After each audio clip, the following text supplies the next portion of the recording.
Wisdom, chapter 11. She prospered their works in the hands of the holy prophet. They went through wildernesses that were not inhabited, and in desert places they pitched their tents.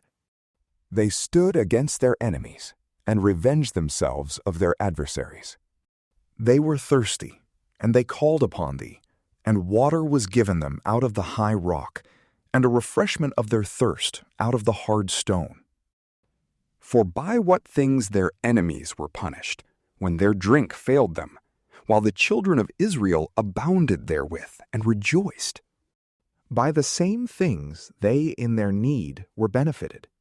For instead of a fountain of an ever-running river, thou gavest human blood to the unjust. And whilst they were diminished for a manifest reproof of their murdering the infants, thou gavest to thine abundant water unlooked for, showing by the thirst that was then how thou didst exalt thine and didst kill their adversaries. For when they were tried and chastised with mercy, they knew how the wicked were judged with wrath and tormented. For thou didst admonish and try them as a father, but the others as a severe king thou didst examine and condemn. For whether absent or present, they were tormented alike. For a double affliction came upon them, and a groaning for the remembrance of things past. For when they heard that by their punishments the others were benefited, they remembered the Lord, wondering at the end of what was come to pass. For whom they scorned before, when he was thrown out at the time of his being wickedly exposed to perish, him they admired in the end, when they saw the event, their thirsting being unlike to that of the just. But for the foolish devices of their iniquity, because some being deceived worshipped dumb serpents and worthless beasts, thou didst send upon them a multitude of dumb beasts for vengeance, that they might know that by what things a man sinneth, by the same also he is tormented.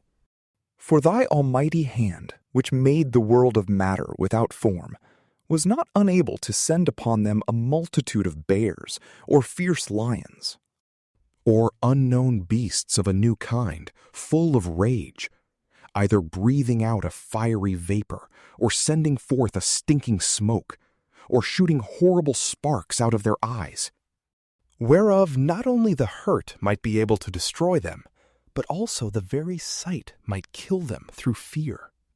Yea, and without these they might have been slain with one blast, persecuted by their own deeds, and scattered by the breath of thy power. But thou hast ordered all things in measure and number and weight.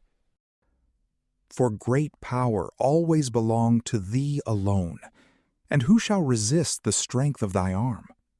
For the whole world before thee is as the least grain of the balance, and as a drop of the morning dew that falleth down upon the earth.